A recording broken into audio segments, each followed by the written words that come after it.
माज़रत के साथ जमात इस्लामी के दोस्तों के साथ वो मतलब कि उनके पास जब कोई दलील नहीं रहती तो वो भी गालम गलोच पे उतर आते हैं। मतलब नाम है जमात इस्लामी और फिर जो सोशल मीडिया पे उनकी जो तकरार और जो गालियों का सिलसिला शुरू होता है, अल्लाह माफ़ कर, लगता है कि आप नून लीग के पेड सोशल मीडिया से आप बात कर रहे हैं।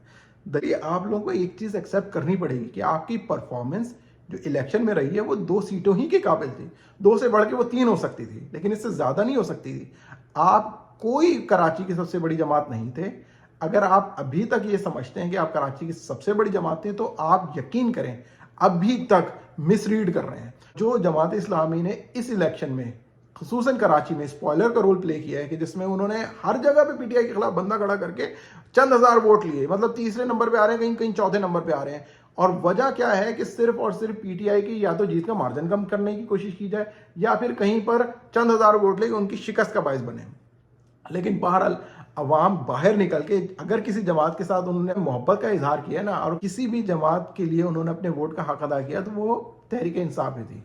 और देखें, जमात इस्लामी इस कदर खुद पसंदी और ओवर कॉन्फिडेंस का शिकार है जिसका फायदा बेसिकली इस वक्त पीटीआई को हो रहा है। खसूसी तौर पे उन्होंने कराची में इतनी शिद्दत के साथ ये नहीं कहा कि धांधली हुई है, क्योंकि पता है उन्हें यहाँ पे एक ओवर कॉन्फिडेंट जमात ऑलरेडी मौजूद है जिसको लगता है कि ये तमाम की तमाम सीटें जो कराची में है ना वो 16, 17, 18 के करीब वो उन्होंने जीती हैं।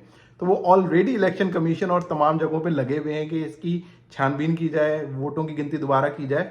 और जैसे ही वोटों की गिनती दोबारा होगी तो नतीजे जो हैं वो जमात इस्लामी के हक में आए ना आए, लेकिन वो नतीजे पीटीआई के हक में ज़रूर आएंगे। मुझे एक बहुत ही सीनियर बंदे जमात इस्लामी के उसने बताया है, ठीक है, और अगर कहेंगे तो नाम ले लूँगा कुछ अर्से तक।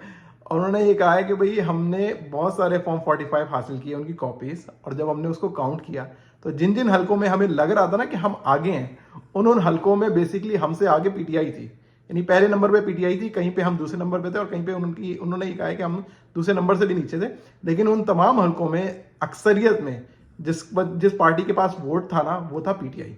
तो पीटीआई इस वक्त कदरे खामोश है और वो देख रही है ये जमात जो है वो जिस किस्म की तहरीक चला रही है, बेसिकली उसका फायदा पीटीआई को होने वाला है, इसलिए वो इतनी ज्यादा तवानाइयां खर्च नहीं कर रहे। अच्छा, एक छोटा सा आप नुक्ता देखिएगा कि जहां पाकिस्तान की तमाम सियासी जमातों की लीडरशिप में मौरूसियत है ना, कि मतलब कि पहले नवाज लीग में या तो उसका भाई आएगा या उनका बेटा आएगा, और इसी तरीके से भुट्टो में पहले वो खुद आया फिर उनकी बेटी आया फिर नवाज आएगा, वैसे ही जो जमात इस्लामी का वोटर है ना इसमें मौरूसियत है। मतलब जमात इस्लामी को सिर्फ वही लोग वोट देते हैं जिनके पहले वालदैन जो है वो भी जमात इस्लामी का हिस्सा थे। मतलब नया वोटर जमात इस्लामी के पास जाने से कासिर है। इसकी बड़ी वजह यह है कि ये अब कुछ भी लोग बैठते हैं ना, ये इतनी ज्यादा खुद पसंदी का शिकार हैं, ये कहते हैं बैठ के कहते हैं कि आप बहुत अच्छे हैं, वो कहते हैं आप बहुत अच्छे हैं, मतलब आपस में बैठ के कहते हैं बहुत अच्छे हैं। तो ये किसी दूसरे को इस काबिल ही नहीं समझते जिसकी ये बात करें, या किसी दूसरे को इस काबिल ही नहीं समझते जिसको अपना हिस्सा बनाए। इसलिए वो बंदा यानी नया वोटर वो भी इधर जाने से जो है ना कतराता है।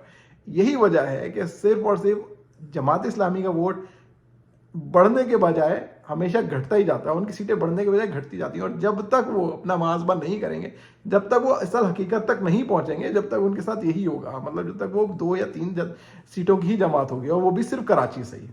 लेकिन बहरहाल देखते हैं कि आने वाले मुस्तकबिल में क्या होता है, कराची से किसको कितनी सीटें मिलती हैं और फिर पूरे पाकिस्तान में किसको कितनी सीटें मिलती हैं और कितनी सीटों पर पीटीआई के वो डाका डाला जाता है। और अगर अल्लाह करे लोगों को इस चीज़ का एहसास हो जाए और जो जिसने असल में सीट जीती है वो उसके हवाले की जाए और असल में जो हकदार है हुकूमत बनाने का उसको हुकूमत बनाने दी जाए, तो ही ये मुल्क आगे चल सकता है और बेहतरीन तरीके से चल सकता है। लेकिन अल्लाह ताला हमारा, आपका और हमारे प्यारे पाकिस्तान का हामी और नासिर हो। अपना बहुत ख्याल रखिएगा। अगर वीडियो पसंद आए तो लाइक कीजिएगा। अल्लाह हाफिज़।